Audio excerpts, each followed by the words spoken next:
All right, so here we go. We're at True Brew Bobcast here at Cafe Detente, end of Detente Road in Youngsville, Louisiana. Um, I wanted to tell the audience that I wanted to start my second series, which is called Today's Acadiana. And in my lifetime of 50 plus years, uh, the demographics of Acadiana has changed substantially. Um, a lot of people from all over the world came in, and our shipyards, our offshore industry, and the end of the Vietnam War, we saw a lot of Vietnamese come join our Acadiana. A lot of Middle Easterners and just Cubans and people from all over just really came in to add into the Acadiana mix Right. and to join in the hundreds of years of Creole and the French Acadian culture that we love so much. And one of the most fascinating uh, groups of community that I'm interested in and look is the Laotion community, which is Oh, really? about 5 miles from here, Yeah, as the crow flies. I was remarking that as I was driving up. I was like, this is very close to the village. It is, and so I was really excited to get my guest today, Phanat. So Yes. welcome, thank you so much. Am I pronouncing it right? Phanat is correct. The Phanat is correct good. pronunciation. I've been over the past few weeks. My name has been butchered many times, so it's very a breath of fresh air to actually come to a venue where it's being pronounced correctly. Right, right, love it. But So I would like to, if you don't mind, get in to, I guess it would be a fundamental part of the Laotian community is Buddhism, right? yes. And the path of it. And so, without me butchering what have been reading and interpreting, uh, fundamentally, what is the path of Buddha? What does that mean? What do you tell a person that's really not really familiar but very interested in it? Yes. Well, first, thank you for having me on. You're And welcome. it's great to be in this space and finally meet up with you after months and months and months of trying to Yeah. get together. But we're both busy people. But yeah, I'm Laotian, and I was brought up in a Buddhist household in this Buddhist immigrant community here in Acadiana. And many people are not even aware that there's this substantial Buddhist community here, and a village and a temple How how in how how Koto. how big is the village? Like how many folks do you think are in Well, the? there's about 65 households within that particular neighborhood. But the village, you can also expand the word village to mean the entire Laotian community, which is made up of these Laotian neighborhood enclaves around Iberia Parish. And each enclave has its own distinct name, and and during the Laotian New Year's festival, they each or make up a sort of like clan or crew that parades as part of that celebration. And but in that village, Lantang village, the where the temple sits, it's about 65 households and about 250 people approximately. And but in the terms of the larger Laotian population, that's probably about 1,500 people. Um, and now we have Laotians. So you were talking about the mixing of the cultures coming here. Now we have, Black Laotians, Latino Laotians, Cajun Laotians, Creole, all these Right. different mixes of Vietnamese Laotians here in our area. So it's When been did the very, village start? Like was that late 70s, yeah. A 80s? lot of our the immigrants from Laos came as refugees in the early 1980s, late 70s, and my family, which could be considered sort of an archetype of the story of the immigrants that came here. They left Laos in the late 70s, settled in a refugee camps in Thailand, and then they were processed and asked which country and where they wanted to go start their new life. And Louisiana and in the United States was one of those options. And so in 1981, I was born in a refugee camp called Phanat. Actually, that's where I got my name from. Wow, great. Yeah, and my last name Xanamane is a Laotian word, mean or Xanamane means translates literally to defeat evil. And but my first name is a Thai name, and my mother just said, "I'm just gonna name you after the place you were born in." So we immigrated here in 1981, as well as many other Lao families to the area. And in the village, after a number of years, the community of Lao immigrants got together and purchased this land around 1985 to with the intention of building a temple and building a village around it that would support the temple. What was the size of the original group, which was obviously your parents was part of Yeah, that? it was like a dozen or so families. Really? Yes. And why did they choose here? Why did they choose Louisiana? Well, a big part of that has to do with, and a big part why there's Middle Eastern and Vietnamese is the Catholic diocese, actually, and Catholic services, I think, is what the official organization is called that sponsors refugees from around the world that are going through some sort of political crisis or some sort of humanitarian crisis. And so the Catholic diocese sponsored many of the refugees that would come to this area.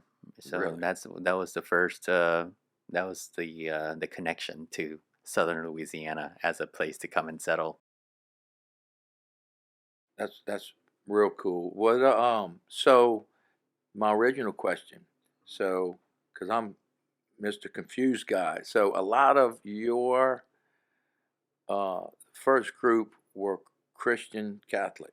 No, not at all. Actually, Okay, they were still they clear held that on to the up then. beliefs. Yeah, no, the Catholic Church was just like, oh, they didn't use religion as a criteria at all for who they accepted and brought over. They just said, well, we have space here, we have work here that you could possibly do, so we can set you up here if you'd like to come to America. And that was the only criteria, I guess, for a lot of our original community members to come, and of course, we were allowed to bring in our own cultural and religious practices with us, Yeah. and so.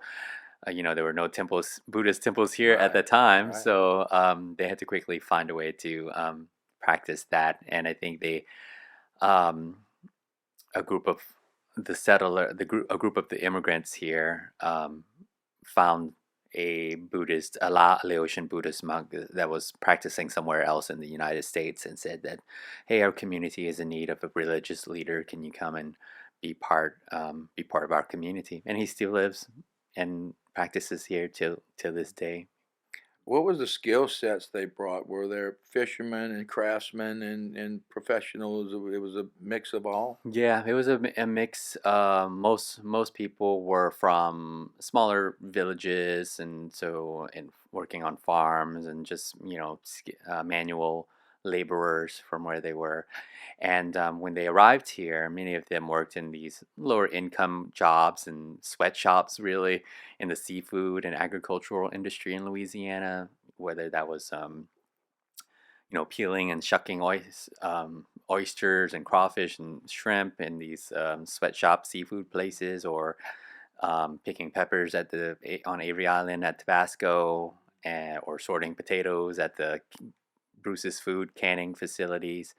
So that was in the early days. That was a lot of what the livelihood for many of our immigrant population was, and then they slowly graduated from that and acquired jobs in the oil industry, the local textile plants we had at the time. Whenever Fruit of the Loom had their plants in St. Martin and Abbeville, and we relied heavily on government assistance in the beginning too, but we were very tight knit community.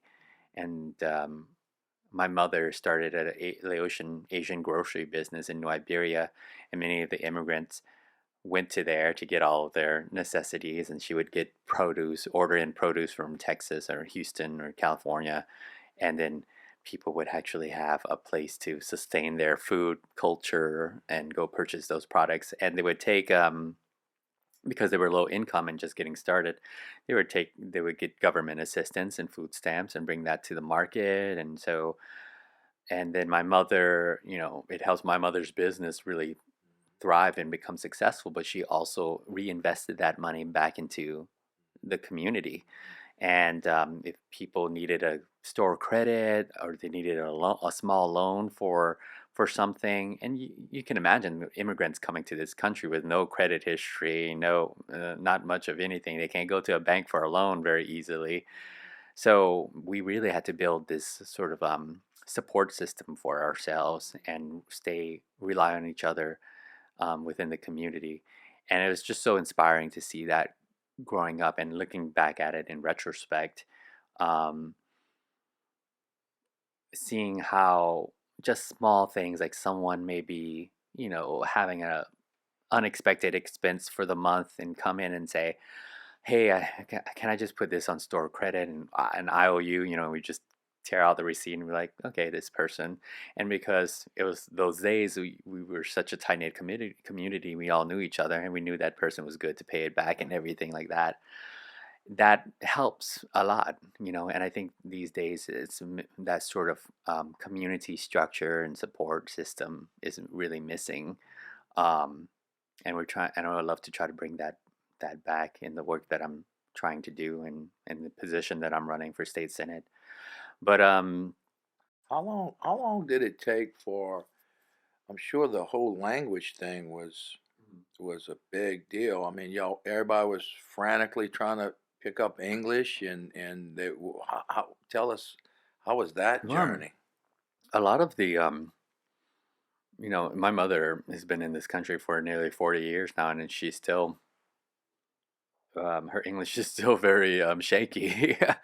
But because we developed this immigrant network, there were people that had certain connections to certain things, so we were able to make things happen. But there was a heavy reliance on the younger generation, like people like me and a little bit older than me, that came as sort of teenagers at that time and went to school and had to learn very quickly how to speak English, and they would be basically the interpreters, and they had to grow up very fast and learn very adult things from a very early age about adulting life, right? Like how to read legal documents and banking and tax documents and all these other stuff that's part of normal American adulthood. Right. So yeah, I just remember from a young age having to be a kind of a translator for my parents in certain situations. That I just can't. I know most Americans. I'll speak for myself. I can't imagine having to grab my family and go to a totally foreign country that I don't that doesn't speak my language, and vice versa, and try to start from scratch. That there had to be some trauma involved in that, right? yeah, very much so. I think and I think with the Asian population, the Southeast Asian and the Lao culture, there's a level of stoicism there, like you sort of just bear the grunt of the situation of life that you're in, and it's part of Buddhism too. Like when you the idea driving behind Buddhism is that there's two main things I think you would have to believe in order to um, be a pure Buddhist, have a Buddhist mind frame. One is the idea of karma, and the other is reincarnation. So if you have faith in those two ways of viewing the universe, then you're a Buddhist essentially, Right. fundamentally. And if you're really, really, really good at those things, then you're a Buddha. You're a completely enlightened person. And that's what this community of Laotian Buddhists are doing in their spiritual practices on a daily basis. They're trying to they use karma and reincarnation as a base to view a model to view the world, and their objective is really just to end suffering for themselves and all others as well, so that they could be a benefit to themselves and others. I think the things that keep coming back as I'm reading about it is that You've been studying Buddhism I've been or yes, yes, Eastern yes. philosophy? Well, I don't know if studying it is the right answer. I've been doing a lot of googling and things, but it's been a while Researching, yes. researching. I actually snuck up on. I didn't know how to behave over there, but they gave me Mr. One of the leaders there, and he was very kind and took me outside and told me a few things. This was right before the New Year in April, Oh, and so the you know my research, what appealed to me, what really sort of changed my thinking, was that the ultimate goal, of course, is, from what I appreciate, is to reach to nirvana, which is sort of this.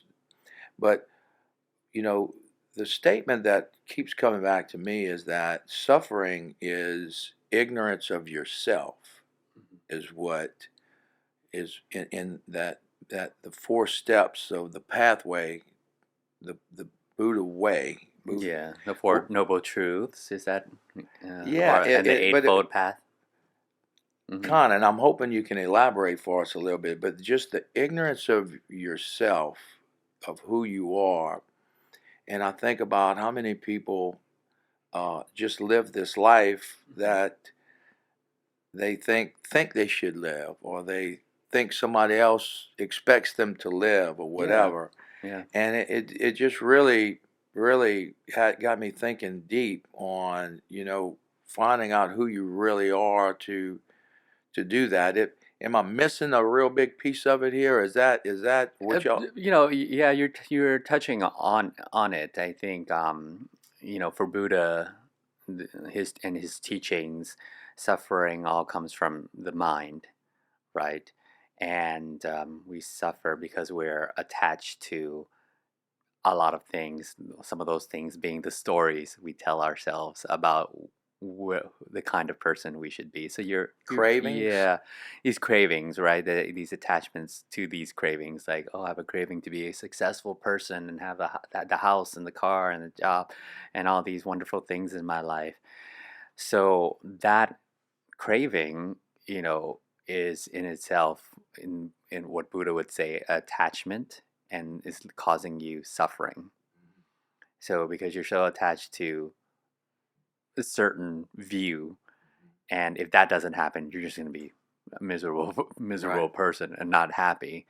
So a lot of the work of a Buddhist is to let go of attachment to anything, right? And then once you start to shed these sort of stories and these things that you tell yourself about, the ego tells you, like, oh, you need to have this and this and this. Then when you let go of that, that's where you'll find the peace, you'll find your true self, and you find nirvana. And it's very tough to do. It takes a lot of meditation and focus. um, I'm very fortunate, and there's nothing wrong. Buddha's like, there's nothing wrong with having nice things and all this stuff. Like, have it all day long. Just your attachment to it is whether is will determine how the extent of suffering you would go through. So you could have all these nice things, but what if it's gone all of a sudden? A big Right. disaster happens, and but if it's all gone, you'll still be a very content, peaceful, happy, blissful person. And that's the goal of a Buddhist practitioner, to really be able to, no matter what happens in the exterior world, that within you, you're completely free from that attachment and free of suffering. So do y'all try to, or you're is the idea to become a minimalist or to Not at all. appreciate or to appreciate what you have and know who you are Hmm. is what I'm Yeah, it's picking up no, on. definitely not in the Laotian culture at least, because we're definitely not minimalist. I mean, even if you go to that temple here in Koto, it's like gold and color Bling and everywhere, and yeah, man. and it's fine to have those nice things. It's just and enjoy life and enjoy your chocolate cake and your Yeah, good coffee and yeah, all yeah. this stuff. There's nothing wrong with that at all. It's just there's the attachment, there's the thing, and then there's the attachment to the thing. And you have to really work hard to find the distinction to and identify that. It's like, okay, all these things in life are the things that I have and the luxuries that I have are really wonderful things, and I feel blessed and appreciative of it. So it's probably the latter. Really appreciating what you have in the moment, and yeah, because every moment in in Buddhist teaching, it's changing. There's impermanence. Nothing stays around. So we're Right. always changing from moment to moment, and so you just gotta work on carrying that detachment and that energy of positivity with you. So How often, tell us about your meditation practices. How often do you meditate and do you get better? Does it mature with you as you get older? I think so with practice. It is a meditation practice, and Buddhism is a practice. A lot of people say it's not even a religion so much because it's more. It doesn't require you to worship anything or anybody. It just asks you, like, I look at it. Um, a particular nun, a Buddhist nun from Australia that I like to listen to from time to time, and she explains it in very Western terms and very bluntly and very clearly. Her name's Robina Curtin, and she has a channel on YouTube, and you could go watch all of her lectures about Buddhism and attachment and all the teachings of Buddha. But the question was Do you mature with your uh, meditation? meditation. Is it a I, big I part of your life? I think it is, and it might not be the traditional, like I'm going to sit in a temple and chant with the monks and do all of the sort of religious rituals that are part of the Laotian culture. And there's many, like in Christianity, there's many different factions or Of meditation. yeah, of meditation, and Buddhism. That you have your Mahayana, Tibetan Buddhism, you have your Theravada, Southeast Asian Buddhism, you have your Zen Buddhism, and they all have their different styles, if you will, and approaches. But the core message is all the same. There's suffering, and these are the teachings of Buddha. Um, in my meditation, I do a lot of meditation in my garden, actually, and that's my practice for me, where I can have communion with nature, and I let everything go, and I just exist with the universe, and I just accept where I am at this point in time, and the universe and all the situations around me. I just accept, and I let go of, like, oh, this needs to be this way, and that leader needs to do Right. more, and this, Correct. yeah. And you just let go all of that, and and I mean, my garden spaces, which is a very um, works for me. A lot of people like to go to the ocean. Some people, go into the woods or in the mountains or something. But this part of the communion with nature, is really, I think, Well, who a who who nice entry inspired point. you to be a horticulturalist? Where did that come from? It was really just ingrained in my family since a young age. When I mentioned my mother started a Asian grocery business, and a lot of the produce that we sold in that business was grown in just our garden. And growing up, we sort of lived in a compound with all of our family members. So our grandmother, grandfather, aunts, and uncles were sort of on the same property in different houses and or very close by. And my grandparents had a lot of took care of the garden, and so we basically had like this mini scale, urban farm in the middle of New Iberia. I That went by. yeah, yeah. You wasn't there, but I Okay. checked it out. It's really neat. Yeah, and it was even more impressive back whenever my grandparents had it. You know, they had the Wait, oh, greenhouses. so they had it before you. You taking it They, over. well, no, this is what happened. So growing up, that they had all the orchards and all of this, yeah, trellises and all this set up. And then my family left in 2005, sold the business, and grandparents moved on, and so the property just became barren again. And when I moved back in 2011, I decided that I would try to make this garden happen again. And the stars aligned, and the universe was like, here's some grant funds to make a community garden. And we got everything set up again. Well, let's talk about the community garden. So, how does it work? I mean, how does it's a community garden? I mean, the word garden for the community is, but how does it work? So, you know, the traditional or conventional way you think about a community garden is that there's plots or beds that are just designated out to people in the community and they sort of take care of it. We tried that model. It wasn't very, it didn't work well for us. So we went with a model instead where I manage and plan what's grown, you know, what's when to harvest and what's what to grow and where we're going to sell it. And then whatever, and we have open house volunteer hours where people from the community can come, and for every hour that they put in, they get 2 pounds of vegetables that they can take home with them. Does that model work a lot better?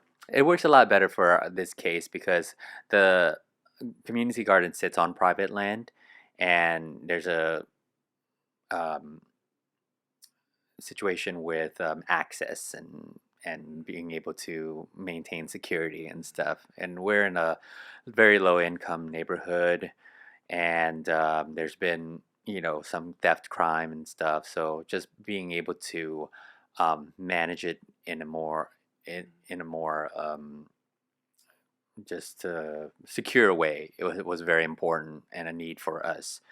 Not all community gardens operate that way. Sometimes some, and the thing was that we had to make sure that it was going to be self funded after the grants were over with, because that only lasted a year, right? And then you have to figure out, well, how do we keep this going long term? So you have to build actually a business model to bring in some level of revenue so that we could just pay for water, pay for seeds, pay for more soil, fertilizers, all that good stuff, electric bills and stuff.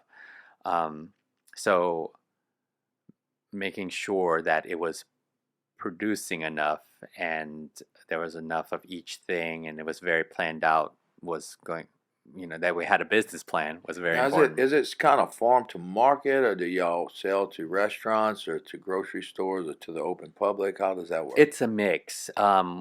We since the pandemic, we sort of had to shut down a bit of the operations just because my personal life was very changing, shifting a lot.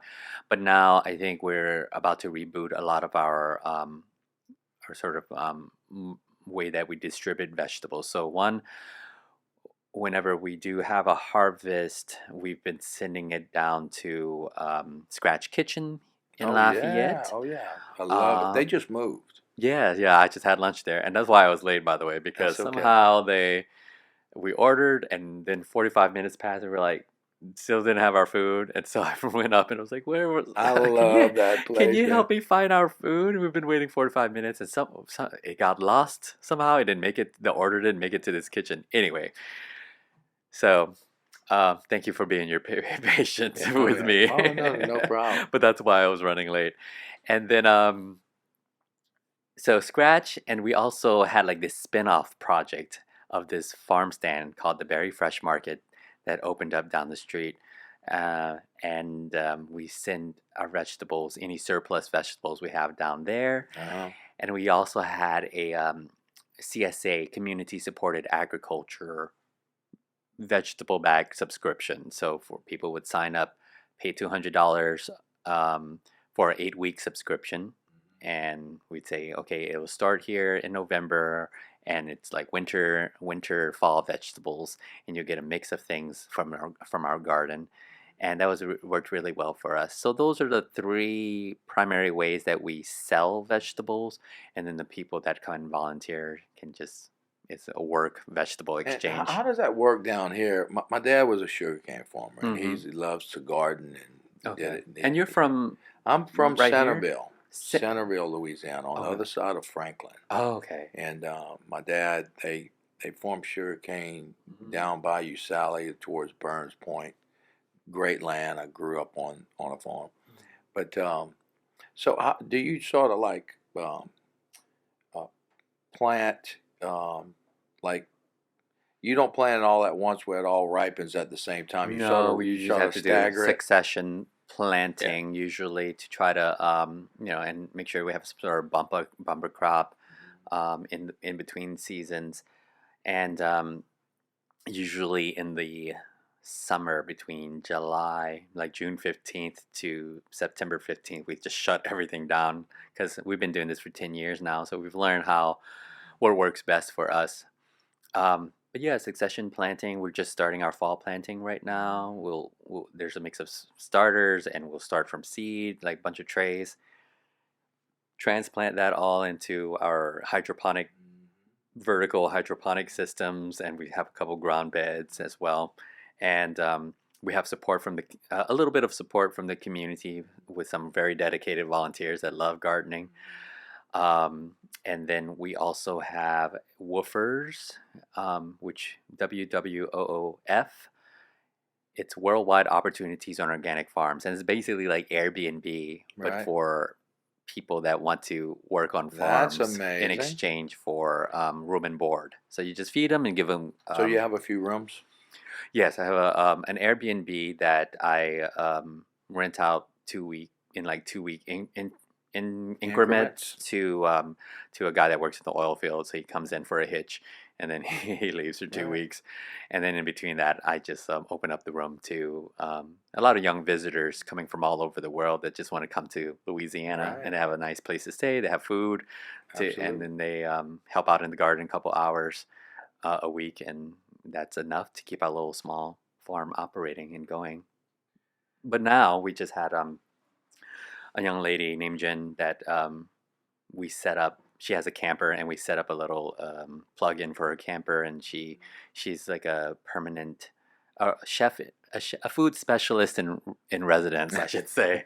And her background is in food work, and she studied at the American Culinary Institute. She worked in New York City as a chef for a long time, and she's back in the area. And she's a friend of my partner, Nicholas.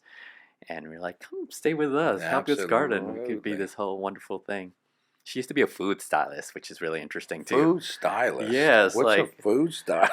just taking pictures of like finding really beautiful fruits and vegetables, Right. and taking like the pictures that you see in the magazines, Bon Appetit and stuff. Right. Someone actually styles those photographs to Right. make sure they have like the brightest, best looking Mhm. fruit and vegetables to be in those pictures. So, like, you go into it could be any of the large stores, and you just see these tomatoes this big, and just and strawberries, they're this big, but it doesn't really taste like a strawberry. So, Yeah, it tastes like is water, cardboard, or something how sometimes. is it how bad is that the whole you know engineering of the vegetables and the artificial ripening times and all Yeah, that and the yeah. chemicals? It's not great because we're getting so detached from from nature and how things organically and naturally grow. And it's funny whenever I bring people through the garden that don't experience or are just so desensitized, I guess, by supermarket vegetables and Right. fruit.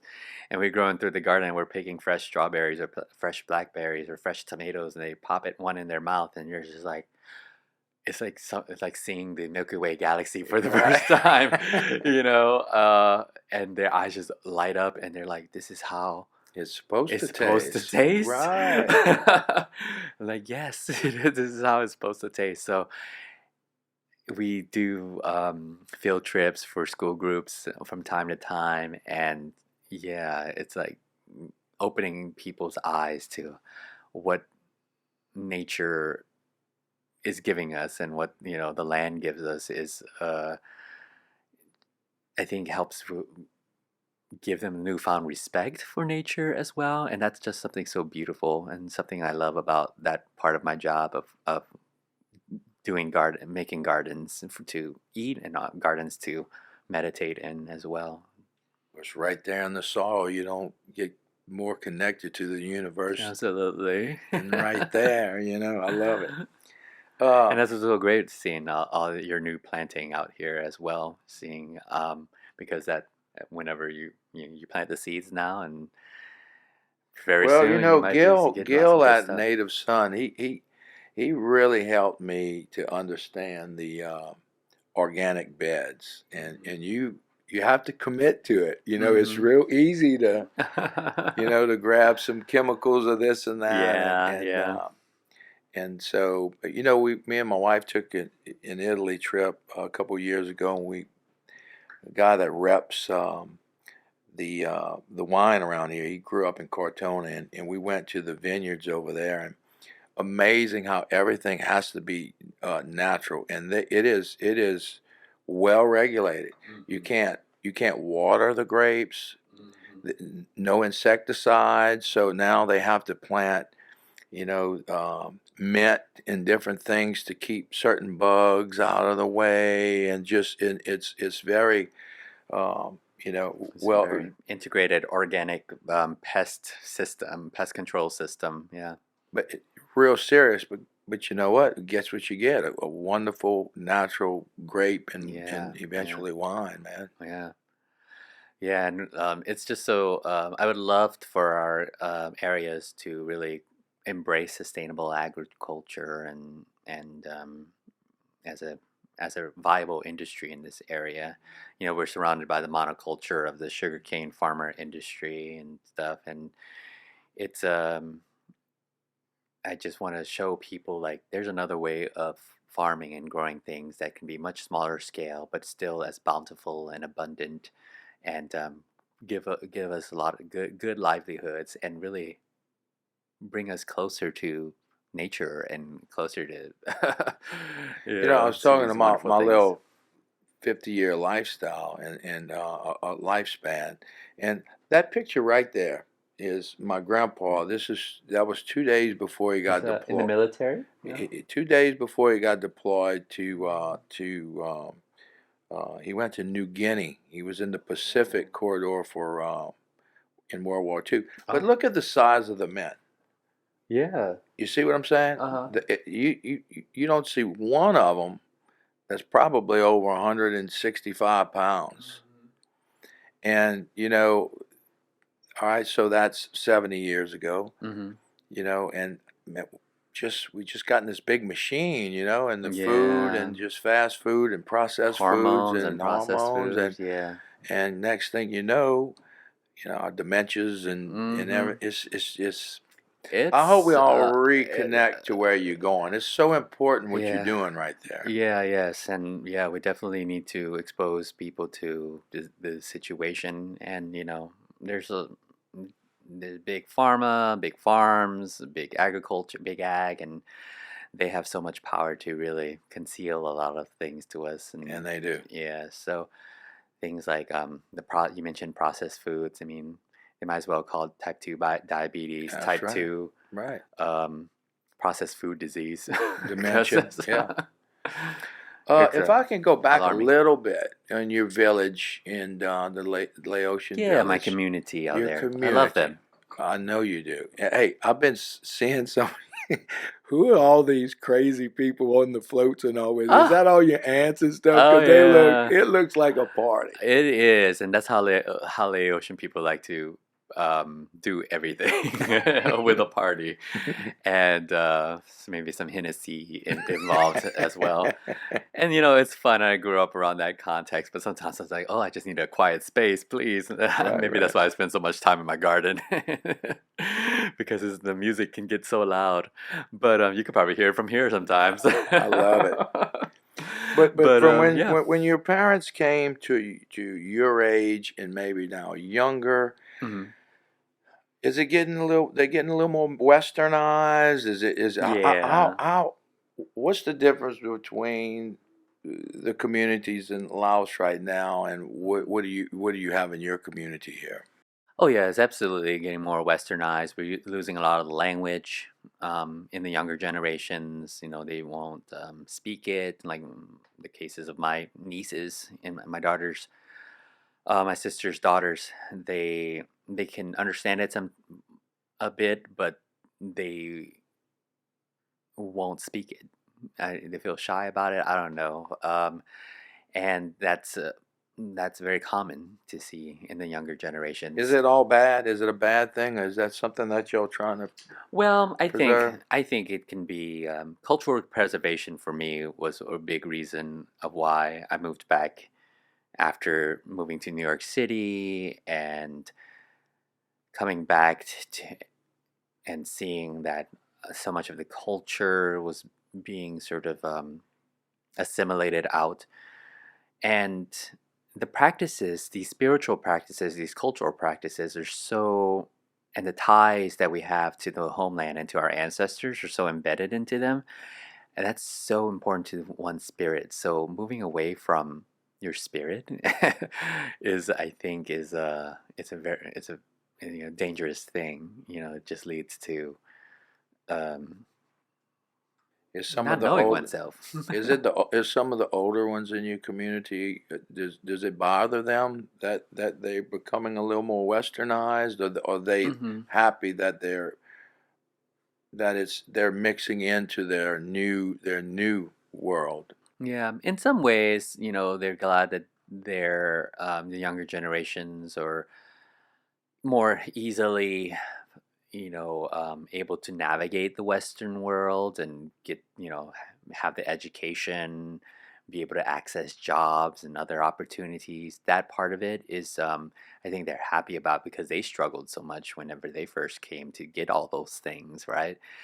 But I think the elders in our community are working really hard to keep some elements still alive in terms of practicing in the at the temple and making sure you're having your spiritual nourishment looked over. Cultural practices like the Laotian New Year's festivals and the music and the food, those sort of things, and those things I think they're realizing that that's fading away. And I think people in my generation, sort of the 1.5 generation, is trying to, 1 foot in and 1 foot out. yeah, we're sort of caught in between, and we're like, okay, we might lose this entirely, and the elders are too old now to really um, push forward an initiative. So it's up to people of my age and my generation to really step up our game about cultural preservation and this very unique thing we have It is. in Acadiana. And Let's I talk just did about that through sorry, I just did received a grant. Well, I received a grant 2 years ago from the Library of Congress to do cultural documentation of the festival and translate that in when we say the festival, the New Year's, the Lao New it Year is festivals. Yeah, and that's like a 4 day event, right? yeah, it's like a whole weekend long I know, festival. I know. I ended up going. I was late. I was like, I got there and nobody was in the area, Oh, okay. but there was a lot of parties going on, The and I house was told to parties. bring some Hennessy, but I wasn't Yeah. about to get out, so I'm gonna try again this coming year. Okay. Yeah, Yes. that was a lot of fun. It looked like a lot of fun. Um, let, let's talk about Phanat a little bit. So you growing up in the village, I grew you up on Hopkins Street. on Yeah, Hopkins. and Oh, so predominantly African American so community. you were in New Iberia. You I was in wasn't Liberia. around Yeah.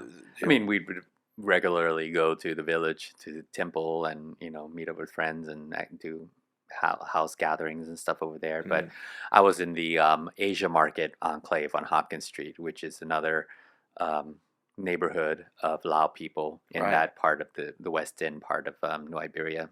right. hmm There's like four neighborhoods, Laotian neighborhoods in Iberia Parish. Really. hmm So you get educated in New Iberia and Yeah, public school. public school. Yeah, Wow. went to after college here in Lafayette. Studied architecture, and then right after that, I Architecture. went to get my master's at Columbia University in New What York. what did you get your master's in? Urban design and architecture. So, thinking about communities, thinking about cities, and how they work, how they come together, and what we can do to help them move into the 21st century. Do you practice architecture? No, not in a traditional sense at all. I don't have a practice where I make buildings. These and for the past 12 years, I have a very malleable practice, and it goes a lot to sort of my interdisciplinary training and background that I had in New York City right after urban design school and getting my master's degree at Columbia.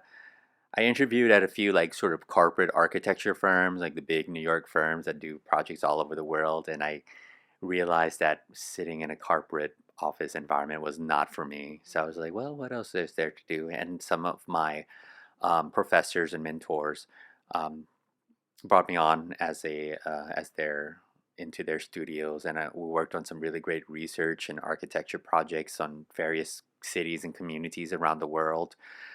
And I was working with urban designers, landscape architects, public artists in New York City, and making just on smaller projects and research projects. But they opened my mind to thinking about communities in a different way and how we can creatively address a problem in a community through arts, through a landscape design, like community garden. Absolutely. So that really laid a foundation for me to come back to Louisiana and do the kind of work that I did that was not the typical way to address the issues that our community was facing. So like in the West End, a lot of poverty.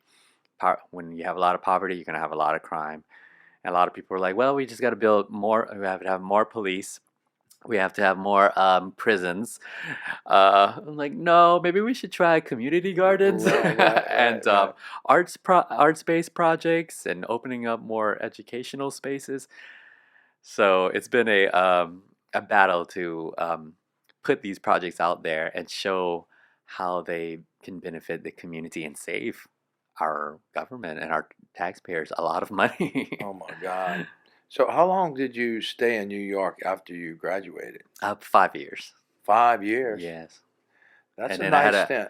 yeah, and then I have a brief like year and a half stint in Bangkok before I moved back to Louisiana in 2010.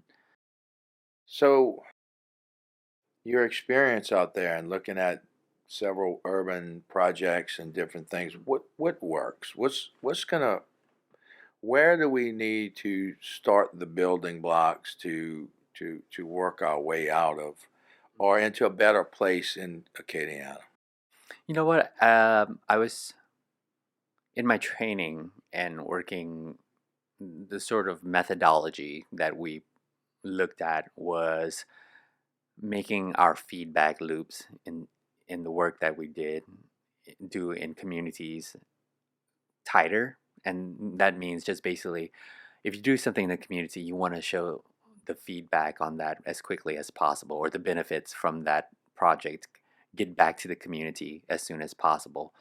And a good example of that that happened in real life was, like I said, the work in the Laotian immigrant community, having small investments like food stamp government subsidies through food stamps, putting that directly in the hands of residents of a community, and have them invest it back in a small neighborhood business, and then that neighborhood business in turns reinvests this back into the community through loans and store credit.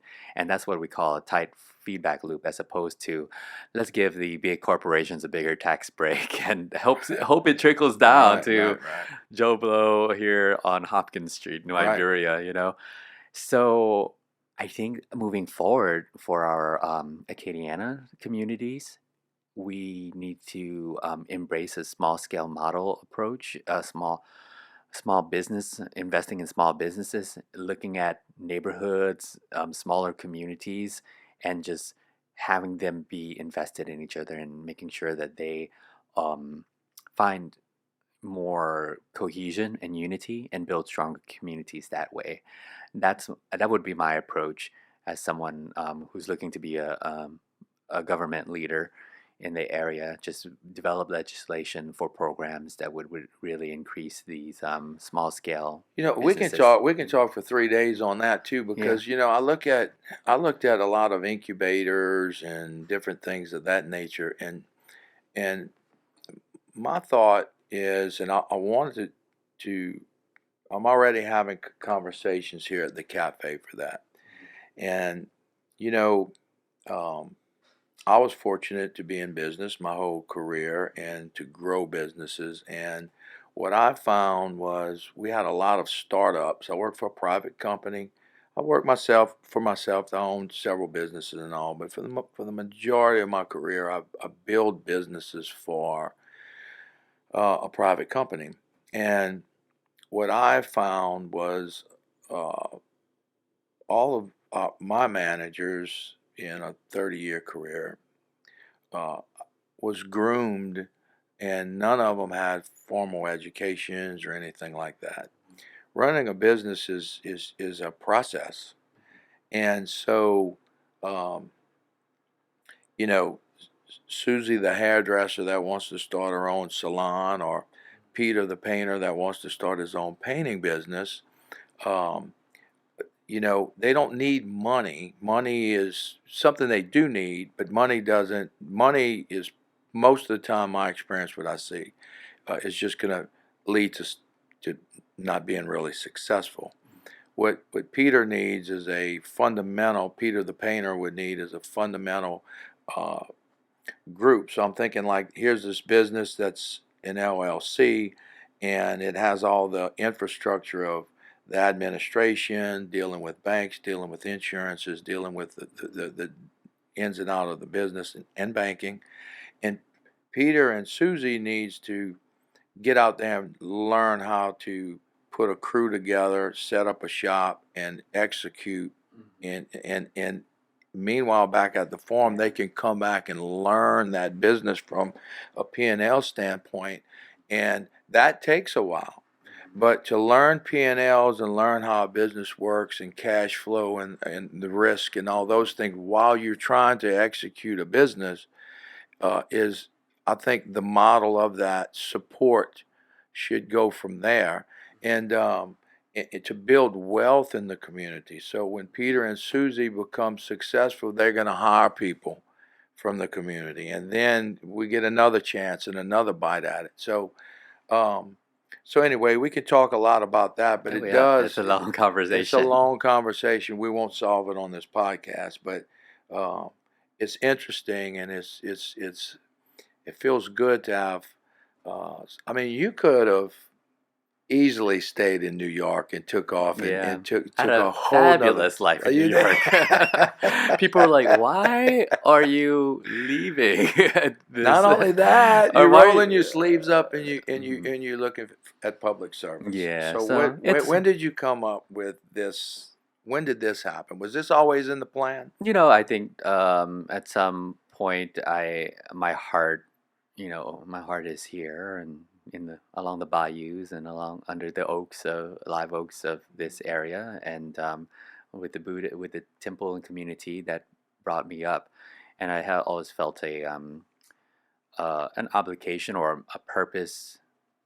I don't say it's obligation, but like a purpose in being in this community that vibed with my spirit, and so my spirit was just drawing me back to come back home and do this work. And I think my Buddhist practice helped me let go of the attachment of, I'm working, I'm living a great life in New York, and this is what it's all about, right? And you have a great apartment, friends, and life, and access to this fancy world. And ultimately, it was just not where. During those 5 years, it was a great learning experience, and that's why I was there. I know that, but it was setting me up to come back and bring something to this area that was really needed. So you're starting off. Is this your first campaign? Yes, it's my first. race, and And it's for rep for 22, right? it's for state senate in State Senate. yeah, District 22. Okay. Wow. Hmm. Okay. Uh, A lot of people are surprised no, by that's awesome. No, that. that's awesome. And so, And it covers Iberia. District 22 covers Iberia, some of Iberia, and some of St. Martin, and some of Lafayette Parish. It's very, right. the map is like, looks like an octopus, sort Right. of the. Well, I actually looked it up. I looked it up. I wanted to see if we were in 22. I know it touched down this area, but I think we you were right right outside, on. I huh? think right. And so, I but a know the lot. village is, and that's just a couple miles away here. Yeah, we have like Amy and those. Some of my neighbors they're all from New Iberia and in 22. So they. But so what are you aspiring to do? Like, what's what's show us your crystal ball and your tea leaves. What Oh, do you? I mean, it's just looking at some of the new industries coming into the area, and like the big industries, for instance, like the solar panel manufacturing facility coming to the right next door to the Acadiana Regional Airport, which is also very close to my neighborhood, the West End, where there's a lot of issues with poverty, young gun violence, and the people in my area, or they're losing hope. They've been struggling for a long time. In the past 12 years of work I've been doing, this very small scale stuff, but we needed this scale of large scale investment to come in and really To create jobs? Is to that create jobs. It's going to bring in 700 jobs and over $1 billion of investment into the area. And I want to make sure that the way that my family and my Asian immigrant community had the opportunity in the 80s through federal funded um, training programs that taught our community to be welders for the oil industry, and then be able to access that and then thrive because we had access to those good paying so? You welding you would jobs. say that going back, those programs absolutely Oh, yes. translated into Into prosperous, uplifting people out of poverty, especially, livelihoods. yeah, livelihoods. And that worked very well in the Asian community, and I think it could work well in the West End community and the African American community too. But we have to prepare our people to be able to take these jobs, and it's hard to do because um, the access to those resources isn't as readily available to our community in terms of transportation. Even something as simple as that, like how somebody from our neighborhood is just hard. Vehicular access is not all that common in our neighborhood. So many young people in the west end of New Iberia could use help with transportation, getting them to SLCC or UL so that they can take these courses and line themselves up for these And now, manufacturing jobs. what are the challenges here? Is it just that it's just harder these days to make it? You need the mom, the dad to both be working and contributing. I mean, Oh yeah. and that perpetuates even a harder Yeah. situation. I mean, what are Yeah. we really faced with? It's super complex, but that's one big part of it. The family support system, and you're not gonna really have that anymore these days because it's just the family support model is really um, is missing in a lot of these communities that have experienced generations of trauma and broken families for many years. There's a lot of young people, children that are being raised by grandparents and missing the parents in their home. So, but what are we going to do with that? So, how can we build neighborhoods and a social support system in these communities to fulfill those roles? And that happens through things like the Berry Fresh Market that takes care of its people in the neighborhood that are just regular people on the block. That happens through having your community gardens in the neighborhood where you can rely on an adult there that can teach about health and maybe bring you to your job or give you a bike or something to get to the, and it's very bikeable from, it's like a 10-minute bike ride from the neighborhood to this where the site of the solar manufacturing facility is going to be. So we have to find ways through building up not certain nonprofits, building up more social systems and local entrepreneurs within these neighborhoods and these communities to rebuild a strong social network again that people in the neighborhood can rely on and can serve these different functions that your typical, model family unit um, used to do. Yeah. Well, I think going back to your faith, and I want to get that clear on this too, what I read, because I know there was a misconception of me when I was growing up. Buddhists, they don't. It's not a god that they that is. It's not. No, It's a guy. a guy, but it's really a lifestyle, and it's a mental path Yeah, to yes. and so is there any rendition of that to, because I'm putting words in your mouth, but you had mentioned that the morale's getting low, or maybe there's they need a spiritual uplift. It seems like y'all have, like the Laotians have the tools to bring that back, and if they're spiritually back, and you start bringing in opportunity, it could really set out some roots. Mm-hmm. Yeah. Having a very strong connection to your roots is going to be important for any culture, any society. Um, my partner watches a lot of Finding Your Roots, that show where they dig into someone's past and they find, like, this your grandfather came on this boat or Okay, and all right. that Oh, stuff, yeah, yeah. and it's fun. It's just so it's a good part of that show is just watching the people's reaction to understand where they came from, and that you're so tied into this long lineage and this long ancestry of people that have worked and struggled and kept faith, and um, reminding people of that and having people um, be humbled by what it took, the struggle it took for them to get to this point in their life is very empowering, I think.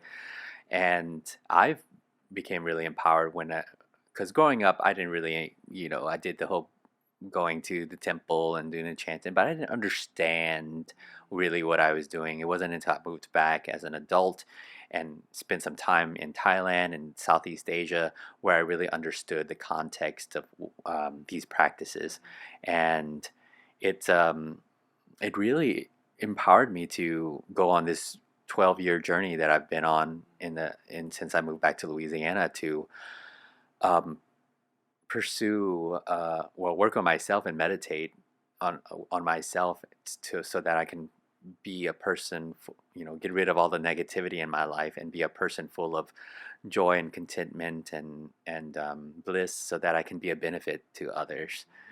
And so that's an important part of the work that I've done, and how my spiritual practice was key to that.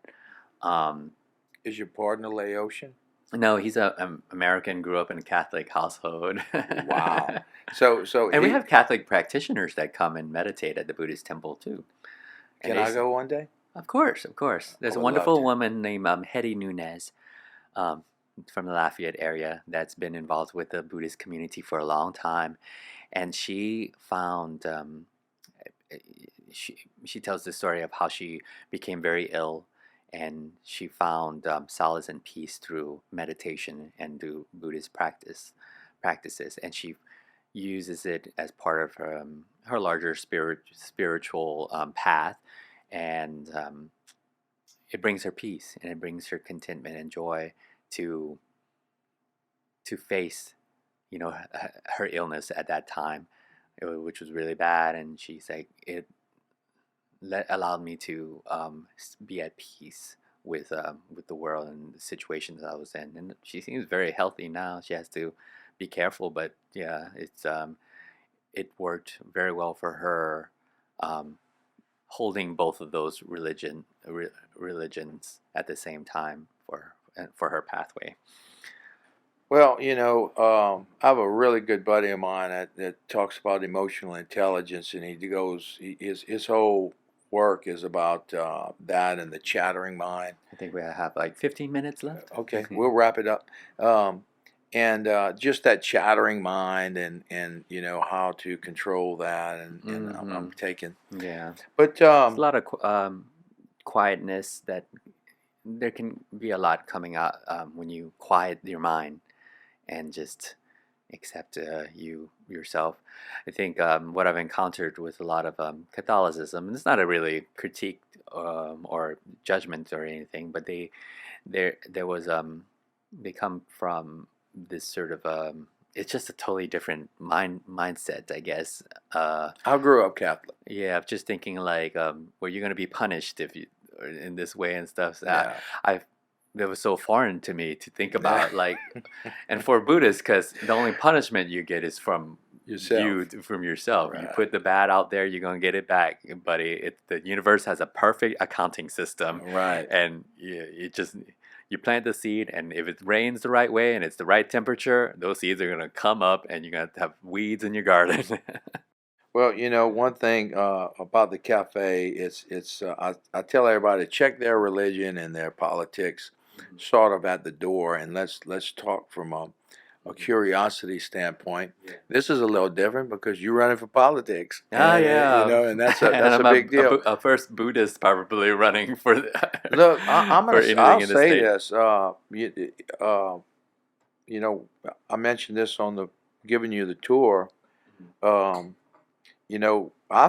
reason I did this whole cafe project was because I really felt our community and country was unraveling for some reason. I wasn't panicking. I'm not wired that way, but watching you and where you came from and getting a formal education, seeing different different projects from New York, which that's a million projects just inside the city, all the different communities there, and the gravity pull brought you back here 6 years later as a more mature man and with a vision, and you just go plant yourself right there next to Hopkins Street and say, you know what, this is who I am, and I think if anyone should be in politics is someone that comes from that and comes from that view. So I wish you all the luck in the world. I wish we had a lot more folks that approach it that way, because maybe I'll that's inspire where it some needs to be. people. You already are. You already have, and please don't lose that. And man, Bob and the cafe wishes you all the luck in the world, man. We Oh, just thank need you. more. Well, I appreciate this. I appreciate talking about all these different subjects. I enjoy talking about the background and my spiritual practices and what drives me to do good in the world. And so I appreciate this opportunity so much. Thank you.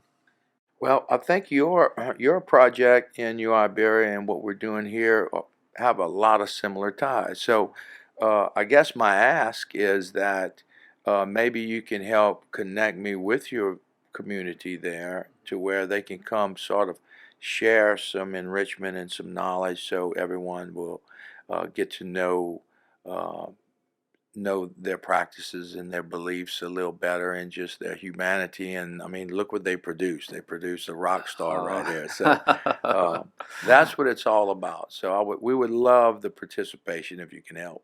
Absolutely, it's big part of why I'm running, just so that all voices to be inclusive and have all voices come to the table, feel comfortable coming to the table, and it's just amazing to have seen so many groups especially from the Asian community that don't engage with politics or elections normally, to come out and register and say that, hey, we have a voice and we're going to vote for the first time, even though we've been citizens for 30, 40 years. Right. But we were seeing some representation. So they're like registering up right now. yeah, we got like 60 people, voter registers and these people had no reason not to register. It's not like they just turned 18 or something. They've been citizens for a long, long time. And I'm just so happy to bring new voices into the conversation, and you're doing that here through this space, through this cafe, and so I applaud you for that, and for having the vision, and so yeah, we're brothers in arms working towards this larger ready. goal.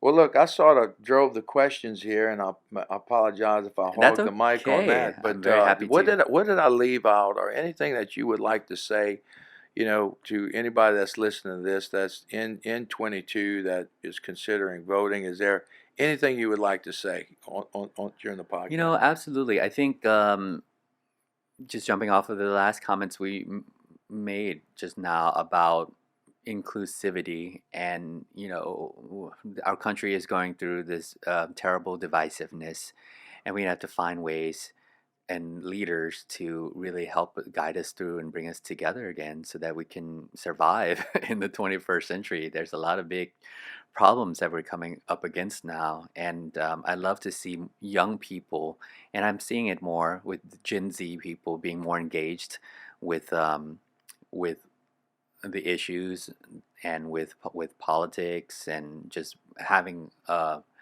not being shy about voicing themselves.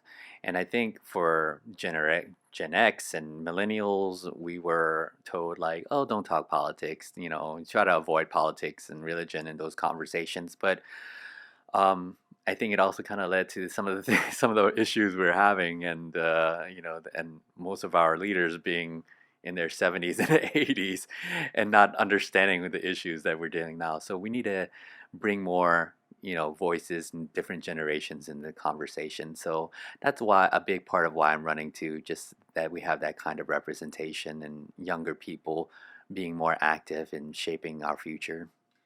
Look, I think there's way more hope than people see. I have 3 children of just what you just described, but they're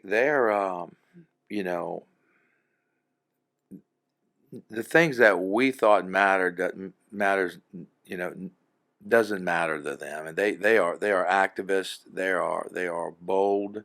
They won't tolerate any type of marginalization of anyone. Yeah. They will I love that. aggressively go after it, and so not obnoxiously, smartly. And that whole crew they hang around with is the same way, and they inspired me to do this. And so I think you have more soldiers than you think. Yeah, and we I hope they vote. Well, I do too, and we need to get them out there to do that. But I think that enough of the the older crew that's been in politics forever, and the baby boomers and all those guys. We need some new blood in there, and I applaud you, and I applaud the way y'all view the world. So, well, look, we started it with a cup of coffee right here. Yeah, we got it going. Cheers, sir.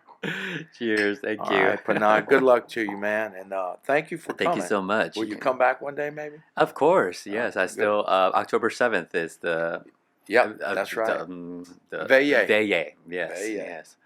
All right, we'll wrap it up with that. Happy to shoot the breeze. And shoot the breeze. Thanks, man. Thank you.